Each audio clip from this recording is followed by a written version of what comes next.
Hvala puno Milenko i isto Stenko sa Posivnica. Ja sam vaš međunarodni aspekt sa konferencije i zašto ja govorim engleski. Thank you again very much for the invitation to talk a little bit about this Natura 2000.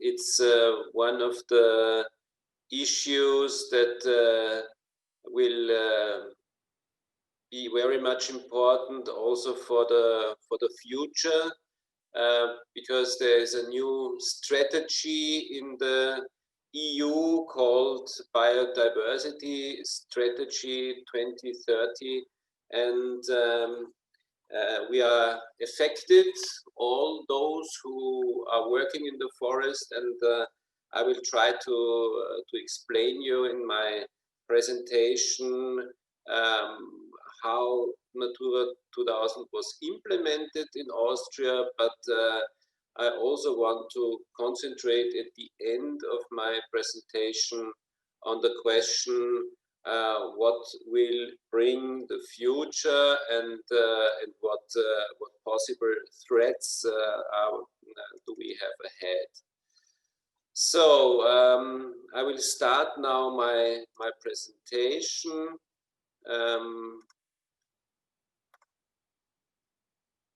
Milenko, can everybody see this? Yes. Perfect. Perfect. Perfect.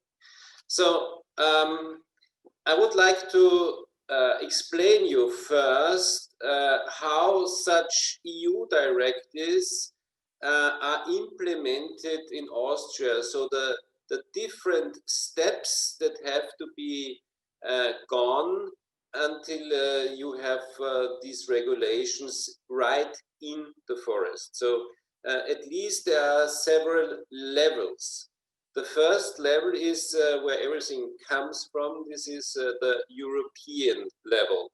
So you have this EU Parliament and the Council of Ministers and the Commission. They are responsible to decide and also to manage these directives.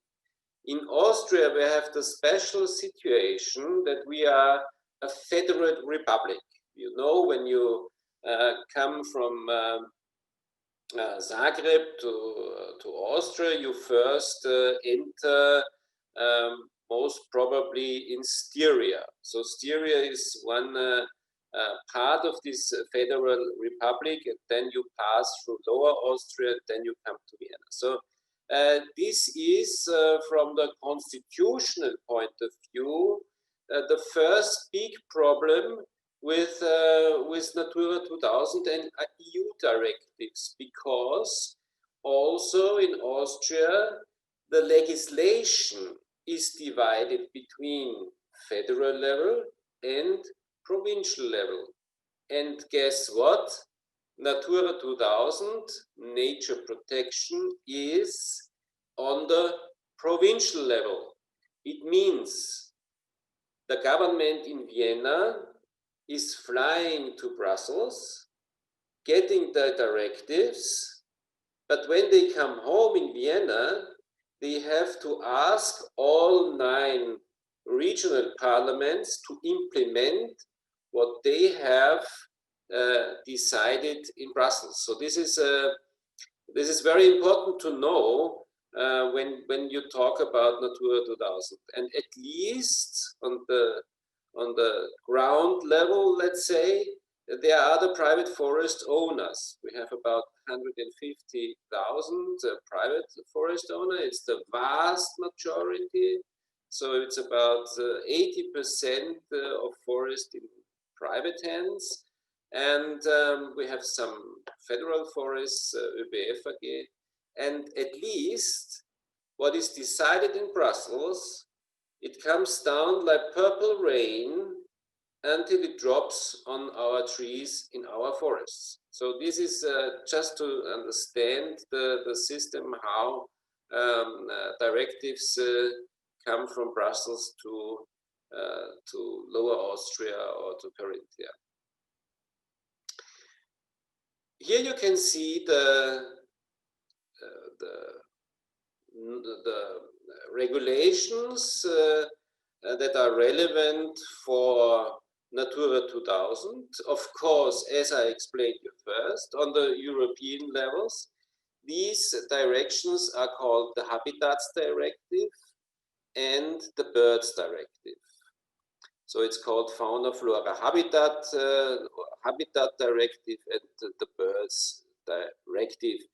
These two regulations are the basis of all other laws and bylaws we had to implement in Austria. Why do we have to implement them? Because we, since 1995, we are member in the European Union, and so we have to implement all regulations from the EU. And here comes again this problem, as I explained you.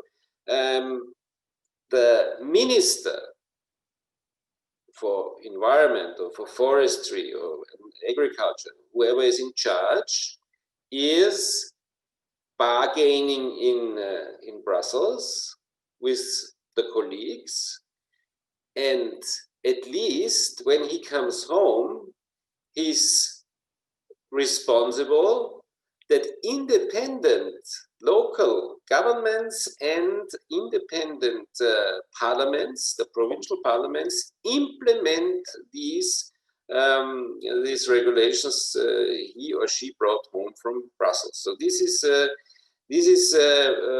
also from the legal point of view a very difficult situation, because the one who is dealing in Brussels is not the one who is at least responsible for the implementation. Yeah, it's very, very important to know. And so we have 9 provincial laws, and in all these 9 provincial laws, Natura 2000 is implemented. And you can imagine that it is not done all in the same time. So one province is faster and the other one is not so fast. And the ideas in Tyrol are a little bit different to those in Korbuschka or in Steierska. So you can imagine that this is the beginning, at least, of trouble. We had to implement the whole system of Natura 2000 protection. It means when it comes, when it comes to the Birds Directive, you have on the one side the site protection, and on the other side the species protection. The species protection affects us in Austria mainly in hunting and in some traditional things like singing birds, collecting for winter in Salzburg. But the main issue with the Birds Directive when it comes to species protection is hunting.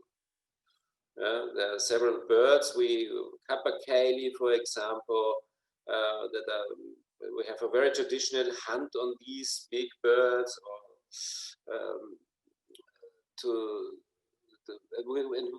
at least we are not willing to give this up, but there is the biggest effect. For forestry, of course, the site protection in this system is relevant. So there are special sites under the Birds Directive that it means areas, and I will show you that it's mainly wooded areas that are affected by the Birds Directive. The same is true with the Habitats Directive. Also here you can see that the system is divided into 2 parts. On the one hand, the site protection and the management, and on the other hand, the protection of special species. But the main idea of Natura 2000 is to have habitats for for endangered species and to protect them through the protection of the habitats. So in Europe, we find so-called biogeographical regions, and Austria is or has part in two of these biogeographical regions, namely in the Alpine and in the continental region. Here you can see on this map all what is green is continental, and the magenta is alpine. Of course, we have a lot of mountains in Austria, and we are an alpine country, so it's not very much astounding that we are in the alpine region. Also on this map you can see Croatia. You have, as far as I can see, 3 or 4 biogeographical regions. So I assume that it's even more problematic for you, because the more you have to deliver. How many sites do we have in Austria under Natura 2000? So this figure is changing from year to year, and guess what? It's not decreasing, it's increasing. It's always increasing, because there's a lot of pressure on Austria and the forest owners to increase the protected sites. So far, we are speaking about 305 sites, and you can say it's about 1 million hectares. It's not exactly, but it's about that. So it's 937,000 hectares of such sites protected by the Habitat Directive, and then you have more sites, even a little bit more than with 100 sites with the Birds Directive. And you also can see here that the sites under the Birds Directive are quite bigger, because there it's even more than 1 million hectares. So here you can also see on this slide the total area in square kilometers. You will now wonder maybe a little bit that it's not counted 100 sites plus 305 sites. And then you have a result of about 2 million hectares. The answer for this is very simple. It's an overlapping. You know, there are some Natura 2000 sites that are habitat, FFH, and bird in the same. So it's overlapping. So you cannot add 1 million and 1 million, and then you have 2 million. This doesn't work.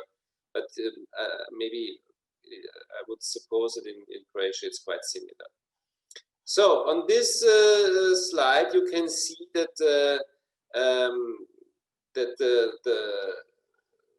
where the Natura sites are. So the dark blue here is this is a site after the Habitat Directive. And the green is the Birds Directive, and it's a little bit hard in such a map to show you the overlapping. But anyway, here you can get a little bit of feeling where they are and how big they are. So it's all over the country, as you can see, and some of these areas are quite huge, and And as I told you, the number and also the area is increasing since 1995 continuously. On this slide, I want to show you who and which areas are most affected by Natura 2000. So let's have a look to the first map here. So the first map here shows you where are the communities affected by Natura 2000. Yeah. So as you can see, only the gray ones are not affected by Natura 2000. Those who are green, they are affected by Natura 2000 and they are heavily affected. And those who are light green are also Natura 2000 communities with Natura 2000, and they are medium affected. The orange and the red ones, they have only a little to do with Natura 2000. So again, all that is gray is not affected. All that has a color is affected. But those who are most affected are rural communities. So here you have Vienna. It's a little bit affected by Natura 2000. And here you have the surroundings of Vienna. And here you have this huge area that we call Waldviertel or wood quarter. And this is really a remote area.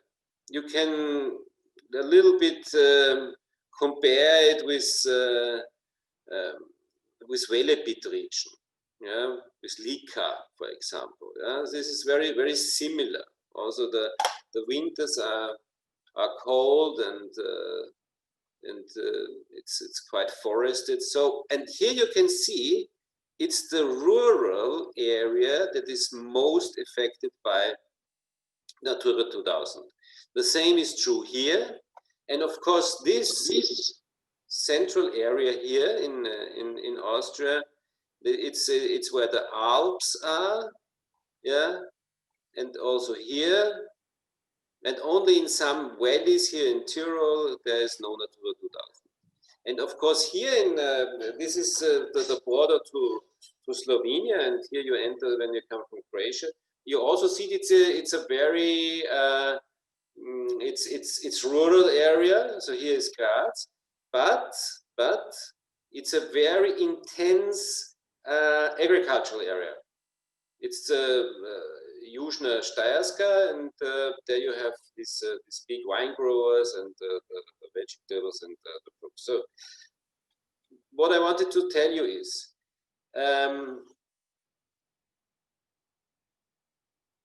most of the Natura 2000 sites in Austria are on wooded lands. This is clear. You cannot make the main square in Graz Natura 2000. So this doesn't make sense. So you go to a forest. So you can say half of the Natura 2000 sites are in forest land, and the other half is on agricultural land. It's logic. It's logic that this is like that. But only about 5% of our population is living on forest and on farming. What do I want? And only 1% of the GDP comes from agriculture. So what I want to tell you is the main burden, the main responsibility for Natura 2000 is in the hands of only a very, very, very small amount of citizens. It's only about 5% that has to bear all disadvantages, maybe also advantages, but has to implement Natura 2000. This is very important to know. And on this map, you can see here, you can see here the percentage of forest in the local communities. So you can see, of course, here in Vienna is some forest, but not a lot. Here is this area, what I told you, this is the Waldviertel or Schumadia, or Woodquarter, whatever you want to call it. And here is the Alpine region. So here is also the forest, very important. And if you compare this and this map, you will see that Natura 2000 is an issue in forestry and in agriculture. This is what I wanted to point out here. So you can imagine that with this situation, legal situation, and with the situation in the rural areas, the implementation of Natura 2000 was problematic. There were lots of conflicts. Of course, nobody had an idea in 1995 what is Natura 2000, and to be honest, I was working in these days in the interest representation, like Stenko is now working here in Croatia in the interest representation. We had complete other issues and problems. We were new in the EU. We had to change our system of subsidies and whatever.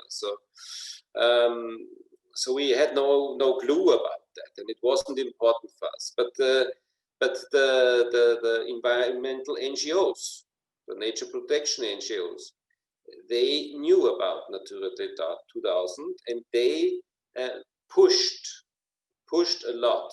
The provincial governments and also the provincial administrations, they were without any idea. They just wanted to have peace, and so you see that the first process of implementing in the late 90s was quite chaotic, and the selection of the sites was not ideal. So we took all our old national parks and whatever and put it inside and hope that this is not serious stuff, but it is serious stuff. And again, this WWF and our main association of environmental protection in Austria, they made during the years more and more pressure in media, in public, under their members, and so on. And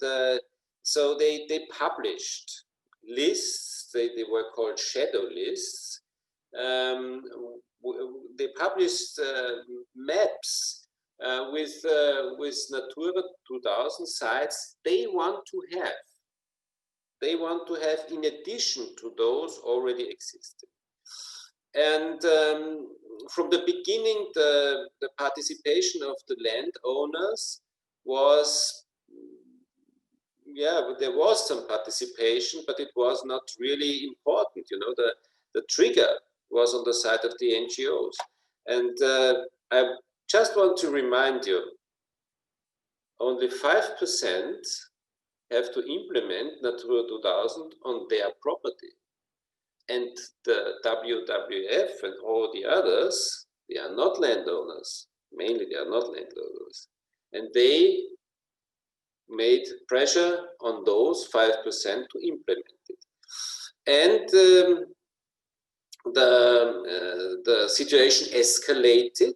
It escalated 2013 when the EU Commission started a lawsuit against Austria because NGOs argued that we are lacking behind the implementation of the Habitats and the Birds Directive, and the sites were not correct. So it was quite a long period of arguing in front of the European Court, Austria against the EU, and at least it was a compromise. We nominated quite a lot of new Natura 2000 sites, and at least in 2019 the infringement stopped. So for quite a long period, you can say 6 years, we fight it for not being sued in Europe. And also there were some lawsuits in Austria, landowners against the Republic or the Federal Republic or the provincial governments. This started quite early, and of course it was about compensation. There were really hard lawsuits going on because the landowners said the compensation that is offered is not enough. And they even had to go until up to the Constitutional Court, and then again to the administrative court. I'm sorry. You see that it was serious stuff, because it was not on a local level that you go to a local court and complain as a forest owners. No, they had to go up the whole system to the high courts. The Constitutional Court is the highest court we have in Austria, so there is nothing above. And also the administrative court is the high court for administrative things. So you see, it was really a hard fight with the landowners concerning the compensation. Why is this question of compensation so important? It's very clear. It's important because the Habitats Directive tells that any kind of deterioration of natural habitats and significant disturbance is forbidden. So it's not allowed to disturb these areas, and they have to be maintained under a favorable condition. So we have to make management plans and all this.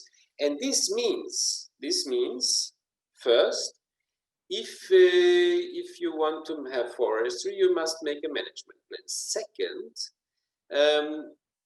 if you want to build something, storage for logs or forest road, whatever, you must enter such a nature assessment process. There is a screening first, and so if you want to build a forest road, there is this screening. Does this affect Natura 2000? Yes, no. Then you have a lot of specialists involved, and if they say in the screening, yes, there's a deterioration possibility or disturbance, you have to go in such a nature assessment process. This is, of course, time-consuming and expensive. Or there are also restrictions in harvesting. The area of harvesting is either a single tree or less than 0.2 hectares. Normally, due to our forest yard law, you have without any legal restriction half a hectare normally. Also, the selection of tree species can be an issue, or also afforestation of meadows and grasslands. If you have a property and you don't want to have cows, for example, anymore, you can think about afforestation, and this is going to be difficult if it's a Natura 2000 site. Deadwood is also something like that. So drainage, fertilizing, pesticides. So you see, there is a lot of rules that have to be obeyed within this Natura 2000. And of course, the last point is that the banks, Raiffeisen and Sparkasse, whoever, they told the forest owners that, if they want to have a loan, their forest is not any more good enough for guaranteeing this loan, because it's more or less worth nothing. The question was from the banker, whom can you sell a Natura 2000 site? Who wants to buy it? Do you find somebody I can sell this to? And the answer was, I don't know, difficult. Mr. Brawenz, can you speed up a little bit? Yeah, I will speed up. Yeah. Okay, so the NGOs I already mentioned. They are one of the driving factors here in this whole Natura 2000 thing. I also already mentioned this so-called shadow lists, and I would like to come now to the end, and this is the biodiversity strategy I already mentioned at the beginning, and the EU Commission works on this new strategy. And the effect will be that 30% of land shall be under protection, 10% strict. This will result in new pressure on the forests, and this will complete this Natura 2000 network. They say. I just want to mention that. In these documents, you find something inside that is very, very strange. It's called old growth forests. I don't know if you have a clue what this is, but primary forest is this is defined. This is clear. But old growth forest, and I wrote a book about PFC, and in the research, when I did this book, I found out what is this, where does this old growth forest come from? It is a trick. It's a trick from Greenpeace, and they invented this old growth forests in a campaign in the late 90s of the last century to get the Finnish forests under protection. Because in Finland you have no primary forest, or not a lot of primary, small pieces, but they have some elder stands there, like we have in Croatia, or you have in, like we have in Europe, you in Croatia, me in Austria. So it's nothing. It can be anything. If I go to Stenko, to the forest, and I see there some oaks older than 100 years, you can say it's an old growth forest. So it's a very questionable and tricky thing.